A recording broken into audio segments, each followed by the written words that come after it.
வணக்கம் ஆஸ்பிரண்ட்ஸ். இன்னைக்கு என்ன பார்க்க போகிறோம் அப்படின்னு பார்த்தீங்கன்னா, பார்ட் 4 வீடியோ தான் பார்க்க போகிறோம். நீங்கள் ஆல்ரெடி நிறைய பேர் கேட்டிருந்தீங்க, பார்ட் 1, பார்ட் 2 அப்லோட் பண்ணுங்க அப்படின்னு சொல்லிட்டு. ஸோ ரெண்டுமே அப்லோட் பண்ணிட்டோம். இது எதோடைய பார்ட் அப்படின்னு பார்த்தீங்கன்னா, வேர்ல்டு ஹிஸ்ட்ரியோடைய பார்ட் தான். ஒன்லைனர் பார்த்துட்ருக்கோம், ஓகேங்களா?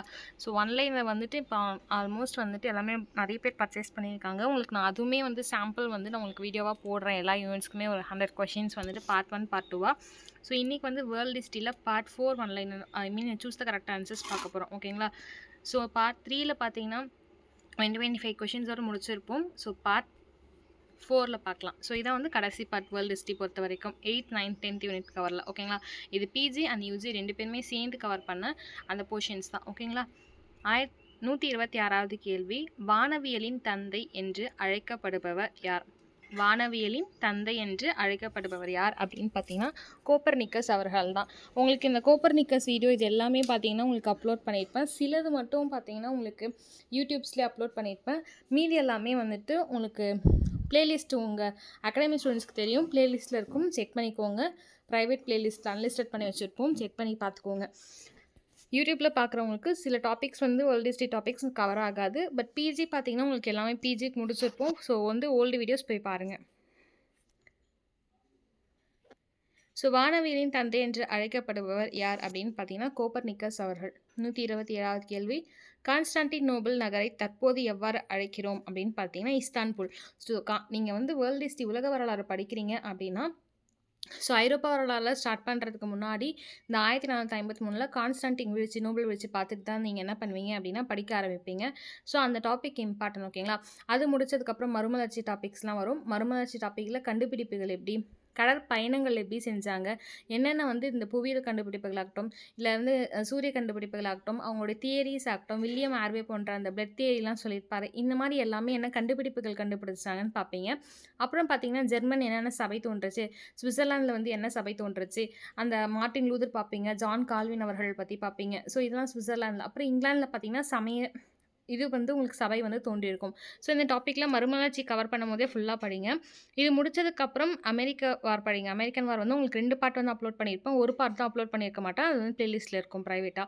ஸோ வந்து பார்த்தீங்கன்னா வந்து உங்களுக்கு அமெரிக்கன் வார் படித்ததுக்கப்புறம் நம்ம வேர்ல்டு ஹிஸ்ட்ரி கண்டினியூ பண்ணலாமான்னு கேட்டால் பண்ணாதீங்க. வேர்ல்டு ஹிஸ்ட்ரி அப்படியே வந்து ட்ராப் பண்ணிவிட்டு 7th, 8th நீங்கள் படிக்க ஆரம்பிச்சிருங்க. ஸோ அது படித்து முடிச்சதுக்கப்புறம் வேர்ல்டு ஹிஸ்ட்ரிக்கு போங்க, ஓகேங்களா? ஸோ 127வது கேள்வி, கான்ஸ்டான்டினோபிள் நகரை தற்போது எவ்வாறு அழைக்கிறோம் அப்படின்னு பார்த்தீங்கன்னா இஸ்தான்புல், ஓகேங்களா? என்ன அழைக்கிறோம்? இஸ்தான்புல். மறுமலர்ச்சியின் விடிவெள்ளி என்று அழைக்கப்படுவது யாருன்னா ஜான் விக்லிப் அவர்கள். யார்? மறுமலர்ச்சியின் விடிவெள்ளி என்று அழைக்கப்படுபவர் ஜான் விக்லிப் அவர்கள், ஓகேங்களா? இந்த கொஷின் எனக்கு டவுட்டாக இருக்குது, நான் உங்களுக்கு அப்போ வெரிஃபை பண்ணிட்டு கூட சொல்கிறேன். 129வது கேள்வி, தொழிற்புரட்சியால் உருவான புதிய வர்க்கம் எது? ஓகேங்களா? ஸோ இண்டஸ்ட்ரியல் ரெவல்யூஷனால் உருவான புதிய ட்ரேட் எது அப்படின்னு பார்த்தீங்கன்னா கேபிட்டலிசமும் கம்யூனிசமாக வர்க்கம் தான், ஓகேங்களா?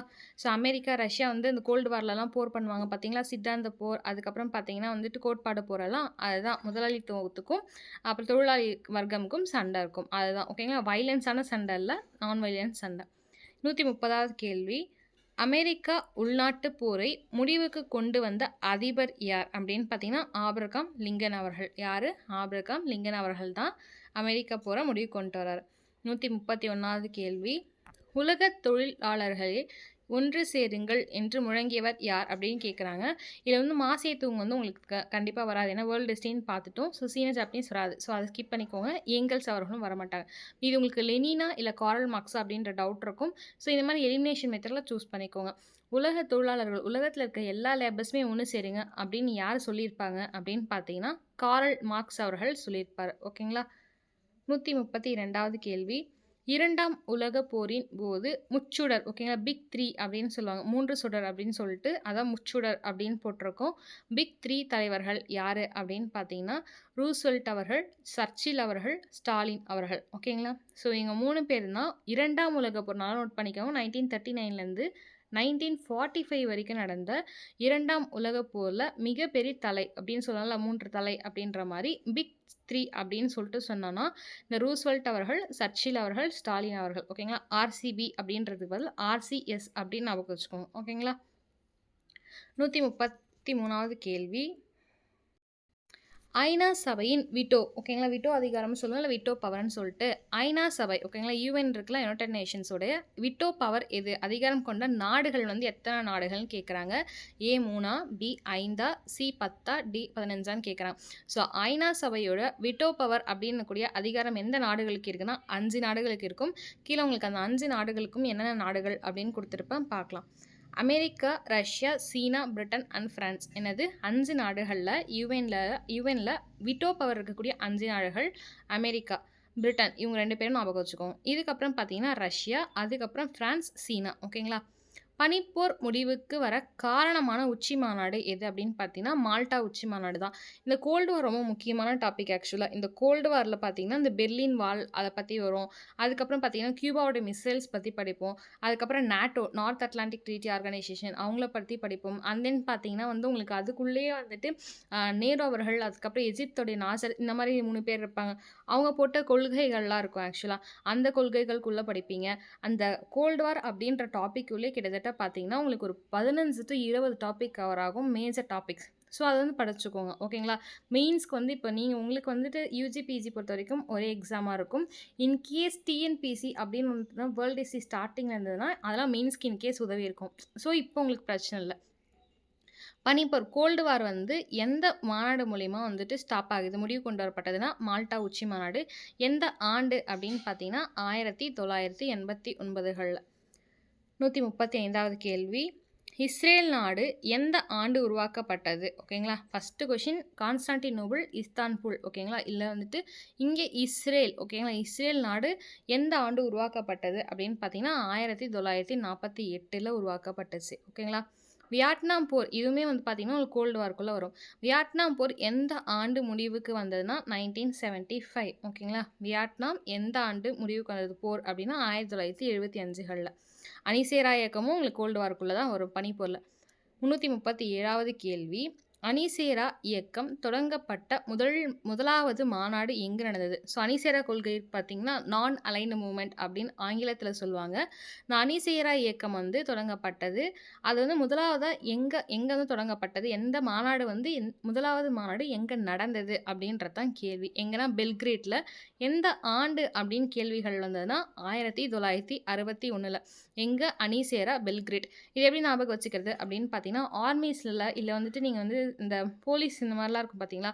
ஸோ இங்கே என்ன பண்ணுவாங்கன்னா மணி அடிக்கிற சவுண்ட்ஸ் எப்பவுமே இருந்துகிட்டே இருக்கும். ஸோ அப்படி வந்து அடித்தோடனே ஆர்மிஸ் எல்லாமே என்ன பண்ணணும், ஒன்றா வந்து அசம்பிள் ஆயிடணும் ஓகேங்களா. ஸோ அது பார்க்கவே ரொம்ப கிரேட்டாக இருக்கும். அணிசேரா பெல்கிரேட் ஓகேங்களா. 1961 முதலாவது மாநாடு அதான். 138வது கேள்வி, தடுப்பு மற்றும் சமநிலை செக் அண்ட் பேலன்சஸ் முறையை கொண்ட அரசியலமைப்பு எதுனா அமெரிக்கா தான் ஓகேங்களா. நமக்கு வந்து எப்படி சொன்னால் ரிஜிட் அண்ட் ஃப்ளெக்சிபிலிட்டி அப்படின்ற மாதிரி அவங்களுக்கு எந்த மாதிரி இருக்கும் அப்படின்னு பார்த்தீங்கன்னா ரிஜிட்டாக ஃப்ளெக்சிபிலிட்டியான்றது வேறு கேள்வி. இதே மாதிரி அவங்க ஒரு முறையை வந்து அரசியலமைப்பில் கொண்டு இருப்பாங்க. அந்த முறை என்னென்னா செக் அண்ட் பேலன்சஸ் முறை அப்படின்றது தான் ஓகேங்களா. இது வந்து கான்ஸ்டியூஷன்லேயும் வரும் அண்ட் தென் வேர்ல்டு ஹிஸ்ட்ரிலையும் வரும். 139வது கேள்வி, ஃப்ரெஞ்சு புரட்சியின் முழக்கம் என்ன அப்படின்னா இதை தான் நம்ம வந்து கடன் வாங்கியிருப்போம், பாரோ பண்ணியிருப்போமா. கான்ஸ்டியூஷனில் சுதந்திரம், சமத்துவம், சகோதரத்துவம் அப்படின்ற விஷயத்த ப்ரியாம்பிள்லையும் இருக்குமா. ஸோ இது வந்து ஃப்ரெஞ்சு ரெவல்யூஷனில் தான் வந்து இருந்திருக்கும் அப்படின்னு சொல்கிறாங்க. இந்த ஃப்ரெஞ்சு ரெவல்யூஷனுக்கே ஒருத்த முன்னோடி இருப்பான், அவங்க யார் அப்படின்னு கேட்டிங்கன்னா அமெரிக்கன் ரெவல்யூஷன் தான் ஃப்ரெஞ்சு ரெவல்யூஷனுக்கே முன்னோடி. அது என்ன அமெரிக்க ரெவல்யூஷன் வந்து ஃப்ரெஞ்சு ரெவல்யூஷனுக்கு முன்னோடி அப்படின்னு பார்த்தீங்கன்னா ஒரு சின்ன நாடு ஒரு சின்ன படையை வச்சு மிகப்பெரிய படையை தோற்கடிக்கும் அப்படின்ற விஷயத்த அமெரிக்கா தான் உலக நாடுகளுக்கே வந்துட்டு உணர்த்தும் ஓகேங்களா. ஸோ அமெரிக்கன் வார் ஆஃப் இண்டிபெண்டன்ஸில் படிப்பீங்க. ஸோ இந்த அமெரிக்கா வார் ஆஃப் இண்டிபெண்டன்ஸில் பார்த்தீங்கன்னா பிஜி பொறுத்த வரைக்கும் நிறைய படிப்பீங்க, யூஜி அதை விட அதிகமாக படிப்பீங்க. ஸோ வந்து தாமஸ் ஜெஃபர்சன் ஆகட்டும், வாஷிங்டன் ஆகட்டும், அதுக்குள்ளே வந்துட்டு இருக்க சப்டாபிக்ஸ் ஆகட்டும், எல்லாமே நல்லா படிச்சுக்கோங்க ஓகேங்களா. அந்த பியூரிட்டார்கள் வந்து மான்சூசிஸ்டர் அப்படின்ற ஒரு ஊருக்கு வருவாங்க. ஸோ இந்த மாதிரி விஷயங்கள் சின்ன சின்ன விஷயங்கள் கூட மிஸ் பண்ணாமல் அமெரிக்கன் வார் ஆஃப் இண்டிபெண்டன்ஸ் படிச்சிங்க கண்டிப்பாக ஒரு மார்க் வந்து எதிர்பார்க்கலாம். 140வது கேள்வி, நெப்போலியன் பிறந்த தீவு எது அப்படின்னு பார்த்தீங்கன்னா கொராஸ்கோ தீவு ஓகேங்களா. ஏன்னா நெப்போலியன் வந்து எங்கே பிறக்கிறாருன்னா கோர்சிகா அப்படின்ற இடத்துல பிறக்கிறார் ஓகேங்களா. கோர்சிகா அப்படின்ற தீவில். கார்போனாரி என்ற ரகசிய இயக்கம் எந்த நாட்டுடன் தொடர்புடையதுன்னா இத்தாலி, உங்களுக்கே தெரியும் ஓகேங்களா.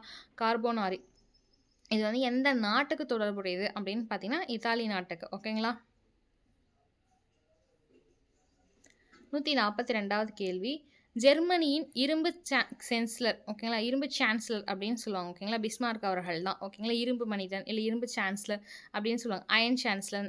ஜெர்மனி அப்படின்னு வந்துச்சுனாவே உங்களுக்கு பிஸ்மார்க், அயன் அப்படின்ற வார்த்தை வந்துச்சுன்னா இங்கே பிஸ்மார்க். அதே போல் இந்தியன் ஹிஸ்ட்ரியில் வந்து பால்பன் அவர்கள் வருவாங்க. என்ன அப்படின்னு பார்த்தீங்கன்னா அவரும் என்ன பண்ணுவாங்க, இரும்பு மற்றும் ரத்த கொள்கையை பிளட் அண்ட் அயன் பாலிசியை ஃபாலோ பண்ணுவார் ஓகேங்களா. ஸோ இங்கேயும் பிஸ்மார்க்குக்கு பி, அங்கே பால்பனுக்கு பி ஓகேங்களா. ஒன்று இந்தியன் ஹிஸ்ட்ரி, ஒன்று வேர்ல்டு ஹிஸ்ட்ரி. 143வது கேள்வி, முதல் உலகப் போர் நிறுத்த ஒப்பந்தம் கையெழுத்தான நாள் இது பார்த்தீங்களா. எப்போவுமே ட்ரீட்டி வந்து கேட்பாங்க. முதல் வந்து எப்போ ஸ்டாப் ஆச்சு, இரண்டாவது வேர்ல்டு வார் வந்து எந்த ட்ரீட்டி வச்சு ஸ்டாப் பண்ணாங்க, இல்லை எந்த மாநாடு உச்சி மாநாடு வச்சு ஸ்டாப் பண்ணாங்க, இந்த மாதிரி கேள்விகள் வந்து நமக்கு டக்குன்னு சடனாக மைண்டில் கிளிக் ஆகும். ஆனால் நீங்கள் வந்து இந்த மாதிரி இந்த இயர் அந்த டேட்லாம் ஞாபகம் வச்சுக்கிறது முக்கியம். பிகாஸ் இந்த மாதிரி உங்களுக்கு கொஸ்டின் கேட்கலாம். ஸோ முதல் உலகப் போர் வந்து நிறுத்தம் ஒப்பந்தம் கையெழுத்தான நாள் இது அப்படின்னு பார்த்தீங்கன்னா நவம்பர் மாதம் 11வது நாள் 1918. ஸோ உங்களுக்கு ஸ்டார்ட் ஆனது 1914 தெரியும், எண்ட் ஆனது 1918 தெரியும். ஸோ பிட்வீன் அந்த இயர் என்ன அப்படின்னு கேட்டிங்கன்னா நவம்பர் மாதம் 11ஆம் தேதி. அமெரிக்கா முதல் உலகப் போரில் குதித்த ஆண்டு 1917. அதாவது ஏன் குதிக்கும் அப்படின்றத உங்களுக்கு சொல்லியிருப்பேன். ஸோ ஜப்பான் வந்து அந்த இடத்த வந்து கேப்சர் பண்ணியிருப்பாங்க. ஸோ அதுக்கப்புறம் பார்த்தீங்கன்னா அமெரிக்கா அந்த முத்து நகர் அப்படின்ற மாதிரிலாம் உங்களுக்கு வரும் துறைமுகம். ஸோ அங்கே கேப்சர் பண்ணதுக்கப்புறம் அமெரிக்கா குதிக்க ஆரம்பிப்பாங்க. அதுக்கப்புறம் ஹிரோஷிமா நாகசாக்கில லேட்டரில் உங்களுக்கு first world war, second world war நீங்கள் படிப்பீங்க. ஸோ வந்து எப்போனா 1918 வந்து தொடங்குறாங்க, எண்ட் பண்ணுறாங்க. எண்ட் பண்ணுறதுக்கு ஒரு வருட காலத்துக்கு முன்னாடி அமெரிக்கா வந்து களத்தில் இறங்குறாங்க ஓகேங்களா. நாசிசத்தின் சின்னம் என ஸ்வெஸ்திக் ஓகேங்களா. ஸ்வெஸ்திக்னா ஒன்றுமே இல்லை, நம்ம வந்து நிறைய வீடுகள்லாம் பார்ப்பாங்க ஸ்வெஸ்திக் சின்னம் கதவுகளில் போட்டு வச்சுருப்பாங்க ஓகேங்களா. ஸோ நாசிஸ்தரோட சின்னம் இது ஹிட்லரோடைய தொடங்கினாங்க பார்த்தீங்களா நாசி பார்ட்டி, அதோட சின்னம் என்ன அப்படின்னு பார்த்தீங்கன்னா ஸ்வெஸ்திகா ஓகேங்களா. 146வது கேள்வி, முசோலினி எவ்வாறு அழைக்கப்பட்டார் ஓகேங்களா. இதில் எல்லாமே ஆப்ஷன் சொல்கிறேன். A fuhrer, B il duce, C czar, D kaiser ஓகேங்களா. கேசர் அப்படின்னா உங்களுக்கே தெரிஞ்சிருக்கும், சிங்கம் அப்படின்ற மாதிரி சொல்லியிருப்போம். ஸோ வந்து இதில் என்ன சொல்கிறாங்க அப்படின்னா முசோலினி இந்த பேர்களில், இந்த 4 பேர்களில் எந்த பேரை வச்சு அழைக்கப்பட்டார் அப்படின்னு பார்த்தீங்கன்னா இல்டூஸ் அப்படின்னு தான் அழைக்கப்பட்டார் ஓகேங்க. டியூசி அப்படின்னு சொல்லிட்டு உங்களுக்கு நான் ஆங்கிலத்தில் சொல்லியிருப்பேன். நீங்கள் அது உங்களுக்கு ஒன் டைம் ரிவைஸ் பண்ணி பாருங்கள். பிஜிடிஆர்பி you have a lot of time to read ஓகேங்களா. ஸோ உங்களுக்கு நிறைய டைம் இருக்குது. நீங்கள் தாராளமாக வந்துட்டு நீங்கள் டைம் எடுத்து ஒவ்வொரு டாப்பிக்கும் பார்த்தீங்கன்னா ஒரு 10 to 15 மினிட்ஸ் எடுத்துக்கோங்க. இப்போ அமெரிக்கன் வார் ஆஃப் இண்டிபெண்டன்ஸ்லாம் எடுத்திங்கன்னா கண்டிப்பாக 1 hour ஆகும். இன்னும் 1.5 hour கூட சேர்த்து எடுத்து அந்த நாளைக்கு ஒரு அந்த டாபிக் படிச்சுட்டு ஒரு டைம் ரிவைஸ் பண்ணுங்கள். திருப்பி அடுத்த டைம் வேறு டாபிக் எடுத்து 3 நாளுக்கு அப்புறம் திருப்பி அதே American war of independence 147 rule அப்படின்னு இருக்கும். ஸோ முதல் நாள் படிக்கிறது திருப்பி 4வது நாள் ரிவைஸ் பண்ணுங்கள். 4வது நாள் திருப்பி படிக்கிறது 7வது நாள் ரிவைஸ் பண்ணுங்கள். கண்டிப்பாக உங்களுக்கு மறக்காது. ஸோ எல்லா டாபிக்ஸுமே நீங்கள் இந்த ரூல் வச்சு யூஸ் பண்ணுறது பெட்டர் ஓகேங்களா. ஸோ 147 பசிபிக் பெருங்கடலில் அமெரிக்கா கடற்படை தளமான பெர்ல் ஹார்பர் மீது ஜப்பான் தாக்கிய ஆண்டு ஓகேங்களா. ஸோ உங்களுக்கு தெரிஞ்சிருக்கும் 1941 செகண்ட் உலகப் போரில் வந்துட்டு பார்த்தீங்கன்னா பசிபிக் பெருங்கடலில் அமெரிக்காவோட கடற்படை தளம் ஒன்று இருக்கும். அது பேர் தான் பெர்ல் ஹார்பர் அப்படின்னு சொல்லுவாங்க. பேர்ல் அப்படின்னு PERL பேர்ல் முத்துன்னு சொன்னல, லேட்டரில் சொல்லுவாங்கன்னு சொல்லிட்டு செகண்ட் வேர்ல்டு வார் பற்றி சொன்னல. ஸோ அங்கே வந்து தாக்குப்பாங்க ஜப்பான் வந்துட்டு. ஸோ வந்துட்டு எப்போ வந்து தாக்கம் தாக்குறாங்கன்னு பார்த்தீங்கன்னா 1941. 148வது கேள்வி, ஐநா சபையின் தற்போதைய பொதுச் செயலாளர் யார் அப்படின்னு பார்த்தீங்கன்னா அந்தோனியோ குத்தேரஸ் அவர்கள். யார்? ஐநா யுனைடெட் நேஷனுடைய ப்ரெசன்ட் யார் வந்துட்டு ஜென்ரல் செக்ரட்டரி அப்படின்னு பார்த்தீங்கன்னா அந்தோனியோ குத்தேரஸ் அவர்கள் ஓகேங்களா. ஸோ நடுவில் நான் ஆங்கில வார்த்தை ஏன் யூஸ் பண்ணுறேன் அப்படின்னு பார்த்தீங்கன்னா என்கிட்ட ஒரு 2-3 பேர் வந்து தனியாக ரெக்வஸ்ட் பண்ணியிருந்தாங்க. மேம் நாங்கள் வந்து இங்கிலீஷ் மீடியம் மேக்ஸிமம் பார்த்தீங்கன்னா எல்லா அகாடமிஸ்லையும் தமிழ் நடத்துகிறாங்க. ஸோ உங்களுக்கு கொஞ்சம் பிக்கப் பண்ண லேட் ஆகுது, முடிஞ்ச அளவுக்கு நீங்கள் வந்து பைல் நடத்துங்க அப்படின்ற மாதிரி சொல்லியிருந்தாங்க. அதனால தான் நான் நடுவில் ஆங்கில வார்த்தை யூஸ் பண்ணுறேன் ஓகேங்களா. ஏன்னா நிறைய பேர் வந்து அவங்க கேட்டதுக்கப்புறம் டெஸ்ட் சீரீஸும் கேட்டாங்க என்கிட்ட, ஒன்லைனர் எல்லாமே உங்களுக்கு இங்கிலீஷில் வேணும்னு கேட்டாங்க. பட் நம்மளால் ப்ரொவைட் பண்ண முடியல, தமிழில் தான் கொடுத்துருந்தோம். ஸோ அட்லீஸ்ட் அவங்களுக்கு யூஸ் ஆகும் அப்படின்றதுக்காக தான் நான் ரெண்டுத்துலேயுமே அப்பப்போ சொல்கிறேன் ஓகேங்களா. ஸோ ஐநா சபையின் தற்போதைய பொது செயலாளர் யார் அப்படின்னு பார்த்தீங்கன்னா அந்தோனியோ குத்தேரஸ் அவர்கள் தான் ஓகேங்களா. 149 கிளவுட் கம்ப்யூட்டிங் என்பது எதை குறிக்கிறது அப்படின்னு பார்த்தீங்கன்னா இணைய வழி தகவல் சேமிப்பு ஓகேங்களா. ஸோ வந்து க்ளவுட்லாம் உங்கள் ஃபோன்லேயே இருக்கும் பார்த்தீங்களா, அது மாதிரி வந்து க்ளவுட் கம்ப்யூட்டிங் வந்து எதை மீன் பண்ணுறாங்க அப்படின்னு பார்த்தீங்கன்னா இணையம், இன்டர்நெட் வழியாக வர தகவல் சேமிப்பு தான் ஓகேங்களா. ஸோ ஆல் த ஃபைனல் கொஷின்ஸ்க்கு வந்துட்டோம். சுனாமியை முன்கூட்டியே அறிய உதவும் கருவி எது அப்படின்னு கேட்குறாங்க. ரிக்டர் அப்படின்றது உங்களுக்கு தெரியும். எர்த்குவாக் வந்தா அத வந்துட்டு அலோவ் பண்றது. பி பார்த்தீங்கன்னா டாட் அவர்கள். ஓகேங்களா? ஸோ டிஆர்டி டாட் அப்படின்னு சொல்லுவோம். சி பார்த்தீங்கன்னா sonar, D radar. So radar, sonar உங்களுக்கு எதுக்குன்னு தெரியும். ஸோ சுனாமி வந்துச்சு, சுனாமி வரப்போகுது, அலர்ட் குடுக்கணும், அது வந்து முன்னாடியே தெரிஞ்சுக்கணும் அப்படின்னு பார்த்தீங்கன்னா, இந்த டாட் அப்படின்ற ஒரு விஷயத்த வச்சு தான் தெரிஞ்சுப்பாங்க. அது ஒரு டூல். ஓகேங்களா? ஸோ இதோட வந்து பார்த்தீங்கன்னா உங்களுக்கு முடிஞ்சது. ஸோ உங்களுக்கு இதோட பார்த்தீங்கன்னா, வேர்ல்டு ஹிஸ்ட்ரியில வந்துட்டு உங்களுக்கு 9த் அண்ட் 10த் யூனிட்ல மொத்தம் 350 கொஷின்ஸ் வந்து 4 பார்ட்டா பிரிச்சு பார்த்துருப்போம். ஓகேங்களா? ஸோ தென் பார்த்தீங்க அப்டின்னா வந்துட்டு, உங்களுக்கு பேலன்ஸ் வந்து நெறைய பேர் செகண்ட் பார்ட் போட கேட்டிருந்தீங்க. செகண்ட் பார்ட் வந்து உங்களுக்கு அப்லோட் பண்ணிட்டுருப்பேன். ஒன்லைனர் பார்த்தீங்கன்னா, உங்களுக்கு வந்து இப்போ 3 பார்ட்டும், 4த் பார்ட்டும் கூடிய விரைவில நான் அப்லோட் பண்றேன். அதுக்கப்புறம் கிளாஸஸ் வந்து பார்த்தீங்கன்னா, ஒரு 3 கிளாஸஸ் வந்துட்டு பெர் வீக்குக்கு போகும். ஸோ 6 கிளாஸஸ் வந்து 2 வீக்ஸ் போகும். ஓகேங்களா? அந்த 2 வீக்ஸ்ல மேக்ஸிமம் உங்களுக்கு 2லேருந்து 3 வரைக்கும் உங்களுக்கு அப்லோட் பண்ணிருவாங்க. மீதி 3 கிளாஸஸ் தான் வந்து உங்களுக்கு பார்த்தீங்கன்னா பிரைவேட்ல இருக்கும். ஸோ இன்கேஸ் உங்களுக்கு வந்து ஒன்லைனர் வந்து எல்லா யூனிட்ஸ்க்கும் வேணும், உங்களுக்கு எல்லாமே கவர் பண்ணுற மாரி வேணும், எனக்கு எக்ஸாம்க்கு இன்னும் ஒரு 4 மந்த்ஸ் தான் இருக்குது, 3 மந்த்ஸ் தான் இருக்குது, என்னால் 3 மந்த்ஸ் தான் எக்ஸாக்ட்டா, என்னால் அதுக்குள்ளே படிக்க முடியும், ரிவிஷன் பண்ணணும் அப்படின்னு நினச்சிங்கன்னா, உங்களுக்கு ஒன்லைனர் அவைலபிளாக இருக்குது. எல்லா யூனிட்ஸ்க்குமே இருக்குது. 13,000 கொஷின்ஸ் ஒன்லைனர் எடுத்திருக்கோம். Previous year question, out source book எல்லாத்தையும் சேர்த்து. ஸோ பெர் யூனிட் எவ்வளோ அப்படின்னு பார்த்தீங்கன்னா 99. சாஃப்ட் காப்பி மட்டும் தான் அவைலபிளாக இருக்குது. ஹார்ட் காப்பி கிடையாது. வேணும்னா நீங்கள் வந்து வாங்கிக்கலாம். இந்த நம்பர் 8940787647. இந்த நம்பருக்கு மெசேஜ் பண்ணிங்கன்னா உங்களுக்கு என்ன டீட்டெயில்ஸ் அப்படின்னு சொல்லிட்டு கேட்டு உங்களுக்கு அமுச்சு விட்டுருவாங்க அகாடமியில். ஓகேங்களா? So thank you. அடுத்து என்ன டாப்பிக்கில் வீடியோ போடலாம், இல்லை ஒன்லைனர் வீடியோ போடலாமா, இல்லை வந்து 9th 10th வேர்ல்டு ஹிஸ்ட்ரியே பார்க்கலாமா அப்படின்றது கீழே கமெண்ட் செக்ஷன் பண்ணுங்கள். அதை பார்த்து தான் நாங்கள் என்ன வந்து அப்லோட் பண்ணோம் அப்படின்றத தெரிஞ்சுப்போம். ஓகேங்களா? உங்களுக்கு இந்த வீடியோ பிடிச்சிருந்தா ஜஸ்ட் தம்ஸ் அப் பண்ணிட்டு, லைக் பண்ணிட்டு, ஷேர் பண்ணுங்கள். அண்ட் தென் இன்னொரு விஷயம் ரெக்வெஸ்ட் பண்ணுறேன். நம்ம அகாடமியில் வந்து டெலகிராம் அண்ட் தென் இன்ஸ்டாகிராம் 2மே இருக்குது. உங்களுக்கு வந்து நம்ம இதுக்குள்ளே நீங்கள் போய் பார்த்தீங்கன்னாவே, நம்ம யூடியூப்குள்ளே போய் பார்த்தீங்கன்னாவே வந்துட்டு உங்களுக்கு அந்த டிஸ்கிரிப்ஷன்ஸ் கீழே வந்து இன்ஸ்டாகிராம் வந்து டெலகிராம் தான் உங்களுக்கு லிங்க் கொடுத்துருப்பாங்க. சப்ஸ்கிரைப் பண்ணிக்கோங்க. டெலகிராமையும் வந்துட்டு சப்ஸ்கிரைப் பண்ணி வச்சுக்கோங்க. இன்ஸ்டாகிராமையும் ஃபாலோ பண்ணுங்கள். ஓகேங்களா? பிகாஸ் நிறைய பேர் நம்மளை யூடியூப்பில் ஃபாலோ பண்ணுறீங்க, நிறைய பேர் டெஸ்ட் சீரியஸ் அட்டன் பண்ணுறீங்க, வீடியோ கிளாஸ் அட்டன் பண்ணுறீங்க. பட் நமக்கு இன்ஸ்டாகிராம்லேயும் டெலகிராம்லேயும் பார்த்தீங்கன்னா அந்தளவுக்கு வந்துட்டு சப்போர்ட் இல்லை. ஸோ வந்து கண்டிப்பாக சப்போர்ட் பண்ணுவீங்கன்னு நினைக்கிறேன். இந்த வீடியோ பார்த்துட்டு சப்போர்ட் பண்ணுங்கள். நன்றி ஆஸ்பிரண்ட். தேங்க்யூ. டாட்டா. Bye by.